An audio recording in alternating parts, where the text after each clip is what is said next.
오늘 함께 읽은 사무엘하 22장은 다윗이 하나님께 감사하고 찬미하는 노래를 기록하고 있습니다. 원수와 대적의 손에서 자신을 구원하신 하나님의 은혜, 승리케 하신 하나님의 은혜를 마침내 감사하며 노래하는 시, 그래서 본문을 다윗의 승전가라고 합니다. 한번 따라 하실까요? 다윗의 승전가. 다윗의 승전가. 특히 이 사무엘하 22장은 시편 18편의 말씀과 거의 동일합니다.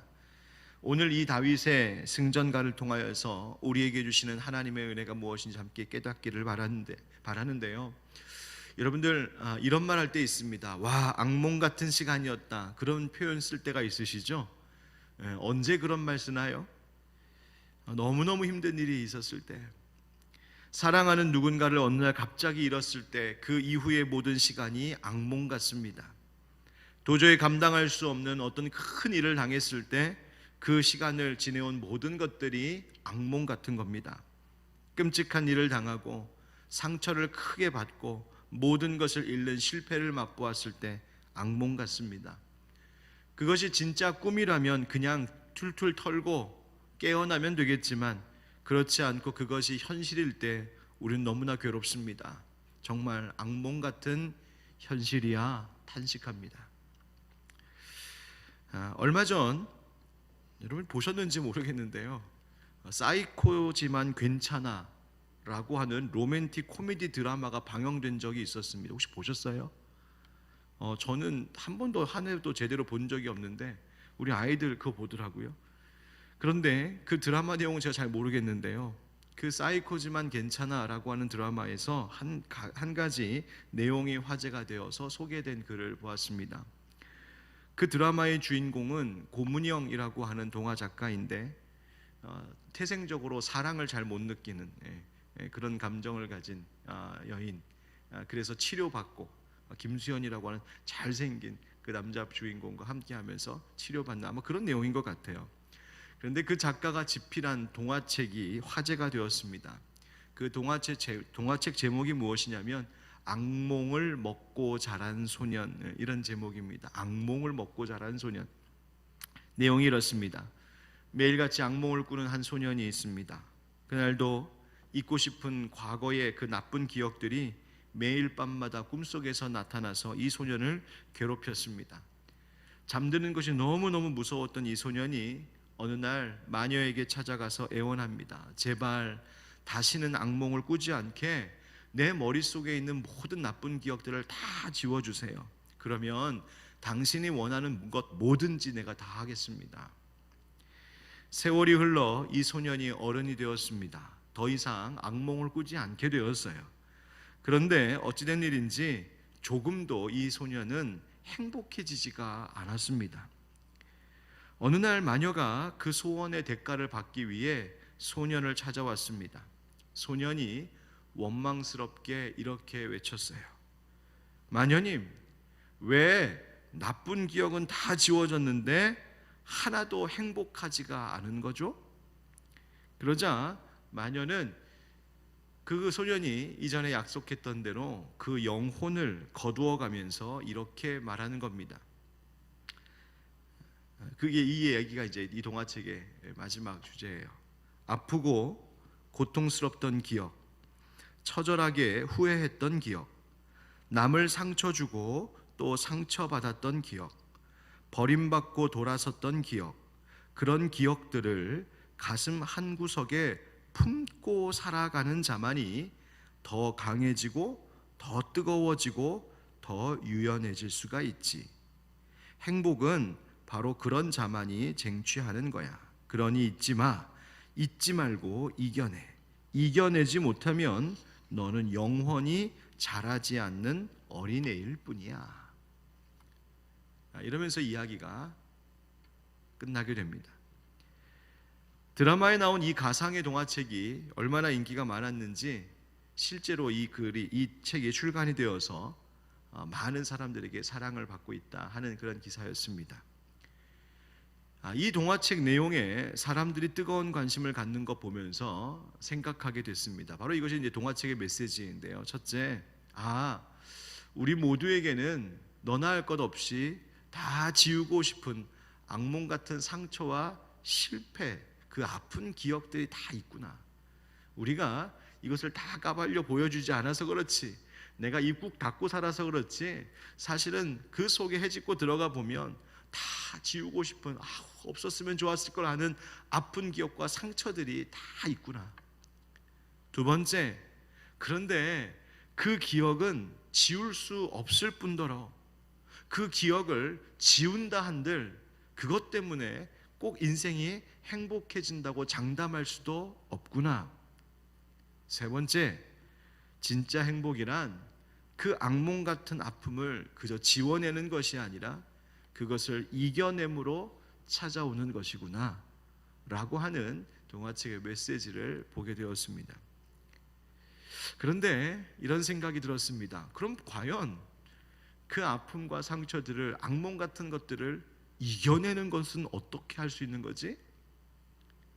문제는 많은 사람들이 그 과거의 아픔과 상처를 이겨내야 한다는 사실은 알지만 도무지 내 자신만의 힘으로는 이겨낼 방법을 알지 못한다는 것에 있습니다. 이것을 이겨내는 방법을 알아야 견디고 이겨내면서 행복으로 나아갈 수 있는데, 많은 사람들이 이겨내야 되는 것은 알지만 그것을 어떻게 이겨내는 것이 확실한 방법인지 이런저런 방법들을 시도하다가 또 실패해서 더 큰 상처를 안고 그렇게 계속해서 반복해서 살아가는 것이 바로 우리들의 어리석은 인생입니다. 다윗에게도 악몽 같은 세월이 있었습니다. 사울 왕에게 쫓기면서 광야에서 도망자로 그렇게 살아야 했던 세월이 그랬었습니다. 그런데 사울 왕에게 쫓겨 사는 것은 그래도 견딜 만한 일들이었습니다. 왜냐하면 자기가 잘못한 것은 없었거든요. 자기가 잘못한 것은 없으니 스스로에게 정당하니까, 당당하니까 몸은 비록 고되고 위험할지 몰라도 그 영혼은 오히려 당당했습니다. 괜찮았어요. 그런데 우리가 이번 가을 특별 기도회 때 함께 살펴본 것처럼 다윗이 온 이스라엘의 왕이 된 이후로, 특별히 우리아의 아내 밧세바를 범하는 그 죄를 지은 이후로 그야말로 그의 인생 가운데는 악몽 같은 시간이 시작되었습니다. 즉 자기가 범한 죄로 인해 초래된 일들이 계속 연쇄적으로 나타나기 시작하는 것이죠. 밧세바를 통해 낳은 그 첫 아들이 병으로 앓다가 죽었습니다.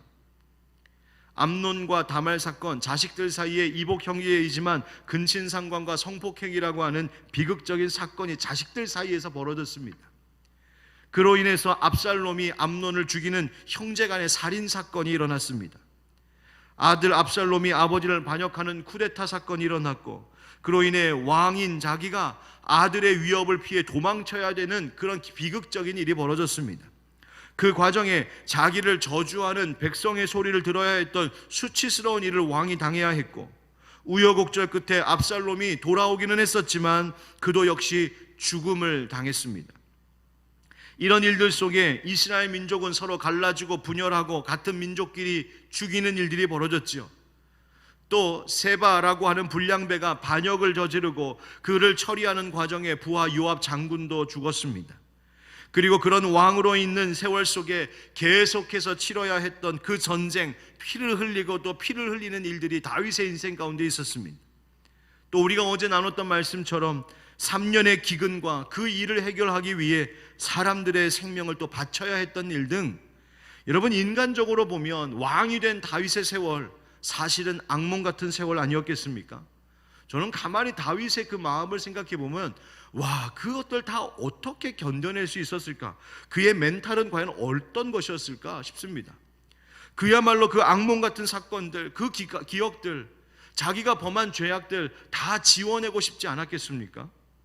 여러분, 우리는 그저 골리앗을 물리친 어린 소년 다윗의 그 영웅적인 이야기, 그 용맹함, 하나님의 마음에 합했다 하는 그 믿음의 삶에 대해서만 다윗을 생각했지, 그가 인생 가운데 특별히 말년에 그가 가졌을 그 고뇌와 뼈아픈 시련과 절망 상상하기 쉽지 않습니다. 그런데 최고의 예술 작품은 인생의 깊은 시름과 고뇌에서 창작되는 것인 것처럼, 아마 어쩌면 다윗의 그런 인생이었기 때문에 그에게서 시편과 같은 위대한 영적 고백이 나올 수 있지 않았을까 생각됩니다. 오늘 우리가 함께 읽은 사무엘하 22장 1절 말씀이 이렇습니다. 여호와께서 다윗을 모든 원수의 손과 사울의 손에서 구원하신 그날에 다윗이 이 노래의 말씀으로 여호와께 아뢰어. 여호와께서 모든 원수의 손과 사울의 손에서 구원하신 그날. 여러분 보십시오. 다윗의 인생은 원수의 손과 사울의 손으로 인해 악몽 같은 일들이 참으로 많았던 인생이었습니다. 다른 사람의 위협, 공격 그뿐만 아니라 진짜 영혼의 원수 사탄의 공격으로 넘어지기도 하고 괴로움을 당했던 그의 가정과 그 다윗 자신의 세월이었습니다. 그 다윗이 겪었던 악몽 같은 환난이 얼마나 심했는지 5절과 6절에는 이렇게 이야기하고 있습니다. 사망의 물결이 나를 애우고 불의의 창수가 나를 두렵게 하였으며 스올의 줄이 나를 두르고 사망의 올무가 내게 이르렀더라. 여러분 어떤 말이에요? 나 너무 힘들어서 마음이 너무 어렵고 괴롭고 내 인생이 너무 위험해서 난 죽은 것과 다른 바 없습니다. 난 죽은 것과 다른 바 없습니다. 사망의 올무가 바로 요 앞에 있습니다. 그것이 바로 다윗의 인생이었습니다. 그런데 그의 인생의 마지막 결론은 무엇이었습니까? 방금 그 1절의 말씀처럼 여호와께서 그 모든 것에서 뭐 하신 날? 구원하신 그날에. 할렐루야. 구원하신 그날. 그 모든 것에서부터 구원하신 날이 있었다는 겁니다. 하나님께서 악몽과 같은 나의 이 아픈 과거를 지워주신 것이 아니라 하나님께서 내 인생 가운데에 아프고 너무나 힘겨운 인생의 일들을 하나도 만나지 않게 하신 것이 아니라 이 모든 상처들을 생각나지 않게 하신 것이 아니라 하나님은 어떻게 하시는 분이시라고요? 그 모든 것으로부터 우리를 구원하시는 분이시라고요. 그것으로부터 구원하시는 분, 건지시는 분이라는 거예요. 지울 수 없는 상처와 실패의 기억들이 인생 가운데 분명히 있지만 그래서 그것을 이겨내야 행복할 수 있다고 사람들은 말하지만 많은 사람들은 그것을 어떻게 이겨낼 수 있는지도 모르고 그렇게 이겨낼 능력도 없는 것이 우리 인생들입니다. 그런데 우리 예수 믿는 자들, 하나님의 자녀된 자들은 아는 것이 있습니다. 성경이 우리에게 가르쳐주고 있는 것이 있어요. 누가 그것을 이기실 수 있다고요? 우리를 지으신 하나님, 우리의 모든 것을 아시는 하나님, 우리의 모든 역사를 친히 주관하시는 여호와 하나님만이 우리로 하여금 그 모든 악몽 같은 것들로부터 이겨낼 수 있도록 우리를 구원하시는 분, 건지시는 하나님이시라고 오늘 말씀이 우리 가운데 증언하고 있는 것입니다. 할렐루야.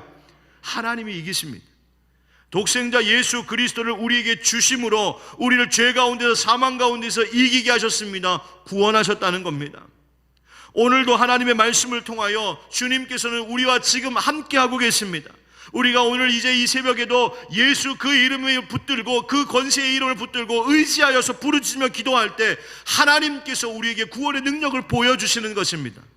그래서 바울이 선포하죠. 로마서 8장 37절 우리 함께 읽겠습니다. 시작. 그러나 이 모든 일에 우리를 사랑하시는 이로 말미암아 우리가 넉넉히 이기느니라. 아멘. 그렇듯 우리가 그렇게 악몽 같은 모든 것들로부터 이겨낼 수 있는 것은 무엇 때문입니까? 로마서 8장 39절에 바울은 이어서 이렇게 말합니다. 다 같이 시작. 높음이나 깊음이나 다른 어떤 피조물이라도 우리를 우리 주 그리스도 예수 안에 있는 하나님의 사랑에서 끊을 수 없으리라. 아멘.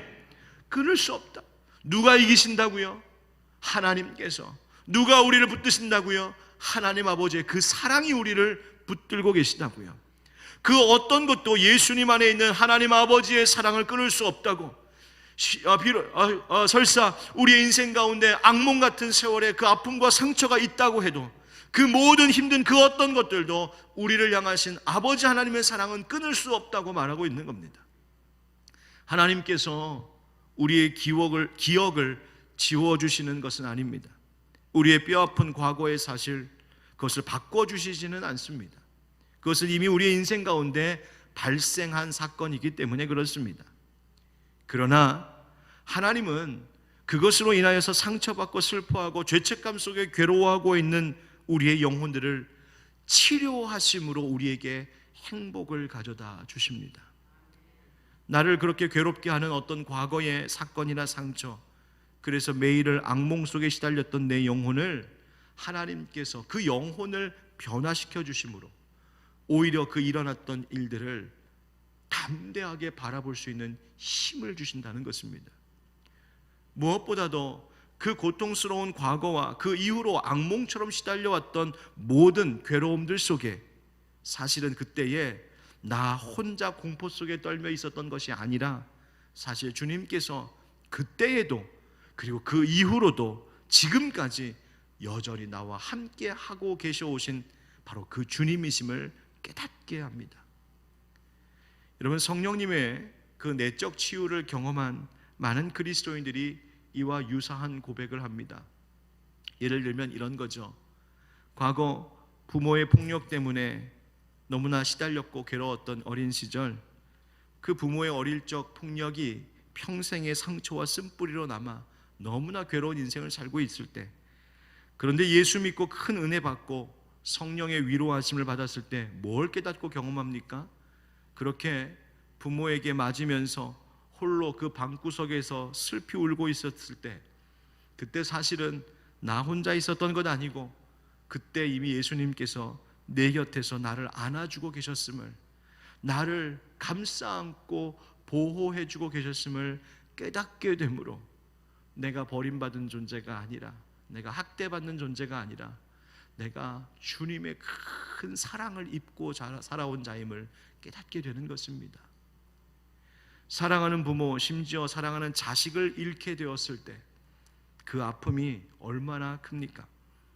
그런데 그 우울감과 슬픔에 늘 빠져 살다가 예수 믿고 큰 은혜를 받았을 때 어떻게 치유를 얻나요?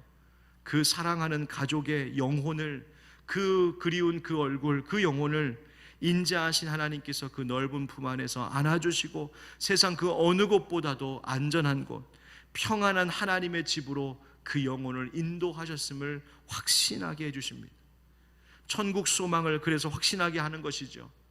그래서 병석에 누워서 괴로운 모습으로 있던 그 가족이 아니라 이미 그 영혼을 깨끗하게 하시고 하늘의 찬란한 옷으로 입히시고 강건하게 하신, 그래서 너무나 아름다운 모습으로 단장시켜 주시는 하나님의 은혜를 확신하게 함으로 그 슬픔을 이겨나가게 하시는 것입니다. 여러분, 과거의 일이 달라지지는 않습니다. 그러나 하나님은 그 모든 것으로부터 우리를 구원하시고 치료하시고 이기게 하시는 하나님이심을 믿습니다. 오늘 본문의 2절부터 4절 말씀에 다윗은 구원자 되신 하나님을 다양한 방법으로 비유하여 표현하는데요, 하나님 뭐라고 말하냐면 하나님은 반석이시고 요새이시고 건지시는 자이시고 방패요 구원의 뿌리요 높은 망대요 피난처요 구원자요 등등 다양한 비유적 표현을 통하여서 하나님이 어떤 분이신지를 말해주고 있습니다. 이 모든 표현들의 공통점이 하나 있습니다. 그것은 하나님께서는 우리를 보호하시는 분이시라는 겁니다. 특별히 다윗은 그냥 하나님은 반석이십니다, 하나님은 요새십니다 라고 하지 않고 그 앞에 중요한 단어 한 가지를 넣습니다. 그게 뭘까요? 하나님은 나의 반석이십니다. 하나님은 나의 요새이십니다. 하나님은 나를 건지시는 자이십니다. 즉 하나님과 나 자신의 관계를 지금 강조하면서 말해주고 있습니다. 어떻게 다윗은 그렇게 확신할 수 있었을까요? 바로 그 악몽같이 따라왔던 인생의 모든 어려움 속에서, 그러나 그때마다 하나님을 다윗은 불렀고 찾았고 그때마다 하나님은 어김없이 그와 함께 하시고 보호하셨으므로 그는 하나님이 그저 다른 사람의 하나님, 너의 하나님, 저 하늘 높은 곳에만 계신 하나님이 아니라 바로 나의 고통 이곳에 지금 함께하고 계신 나의 하나님이심을 확신할 수 있었던 것입니다. 여러분 7절 말씀 한번 같이 읽어보실까요? 7절 시작. 내가 환난 중에서 여호와께 아뢰며 나의 하나님께 아뢰었더니 그가 그의 성전에서 내 소리를 들으시며 나의 부르짖음이 그의 귀에 들렸도다. 아멘. 여러분, 그렇습니다. 그리스도인들에게도 환난이 있습니다. 그러나 그 환난의 아픔을 하나님 앞에 아뢰일 수 있는 것이 우리에게 주어진 특권입니다. 그 고통 가운데 계시는 하나님, 그 아픔 속에도 함께 하시는 하나님이심을 잊지 마셔야 합니다. 이 악몽 같은 세월을 오히려 축복의 시간으로 바꿀 수 있는 길을 주님이 주셨다는 말입니다. 그 악몽 같은 기억들을 오히려 최고의 행복을 가져다 줄 수 있는 이유로 바꾸시는 분이 바로 하나님이시라는 것입니다. 다윗이 하나님께 부르짖을 때마다 응답해 주신 그 하나님, 바로 그 하나님이 지금도 우리와 함께하고 계십니다. 그 하나님, 환난을 통하여서 오히려 만나고 그 환난 속에서 역사하시고 이기시는 그 하나님을 만남으로 다윗은, 또 우리는 하나님이 어떤 분이신지를 더 깊이 점점 깨달아 알아가는 것이죠. 그래서 오늘 본문을 끝까지 쭉 읽어보면, 여러분 오늘 하루 이 말씀을 좀 여러분 각자의 삶의 자리에서 오늘 하루 종일 읽고 묵상하시면 참 좋겠다 싶은데요, 여러분 이 말씀 다 읽어보면 다윗은 이런 하나님을 고백합니다. 임재하시는 하나님, 나와 함께 하시는 하나님, 바로 여기 계신 하나님, 홍해와 같은 큰 물에서 허우적거릴 때 나를 건져주신 하나님, 자비로우시고 완전하신 하나님, 자비를 베푸는 자에게 자비를 또한 베푸시는 하나님, 유일하신 하나님, 나와 동행하시는 하나님, 하나님 영적 전신갑주를 입혀주시는 하나님, 나의 보호자, 나의 방패가 되어주신 하나님, 내 능력의 하나님, 영원히 감사할 이유가 될 찬송받으시기에 합당하신 하나님. 다윗은 계속해서 그 하나님을 깊이 알아갔고 그 하나님을 노래했습니다. 그런데 이와 같은 말씀, 이 사무엘하 22장은 시편 18편하고 거의 유사하다고 말씀드렸는데 한 가지 위에 차이점이 하나 있습니다. 시편 18편 1절에는 맨 앞에 이 한 가지 고백이 더 들어 있습니다. 18편 1절 다 같이 시작. 나의 힘이신 여호와여, 내가 주를 사랑하나이다. 아멘. 마지막 결론이 무엇이냐면, 원수의 손과 그 사울의 손에서 그렇게 괴로운 시간이었지만, 그러나 내 인생의 결론은 나는 나의 힘이신 하나님을 사랑합니다라고 하는 고백입니다. 여러분, 이 고백은 그냥 튀어나온 고백 아닙니다. 그냥 푸른 들판에 누워서 파란 하늘 보면서 룰루랄라 여유자적 그렇게 그저 편안한 세월 살다가 튀어나온 고백이 아닙니다. 악몽 같은 시간들 속에서도 여전히 나의 피난처가 되신 그 주님, 오히려 그 어려운 시간들을 통해서 나 만져주시고 그것을 통해서 더 하나님을 깊이 알아가게 하신 그 은혜를 깨닫고 이제 사랑하지 않을 수 없으니 사랑합니다 고백하는 것입니다. 여러분, 이런 고백이 우리 안에도 있기를 주의 이름으로 축원드립니다. 여러분의 인생의 그 마지막 끝에 하나님, 내 인생의 최종 결론은 나는 하나님을 사랑한다는 것입니다 라고 고백할 수 있었으면 좋겠습니다. 여러분, 그래서 이런 거친 삶을 살아나온 다윗이 부른 노래이기에 이 노래를 이 본문의 말씀을 제목 달기를 다윗의 승전가라고 붙인 것입니다.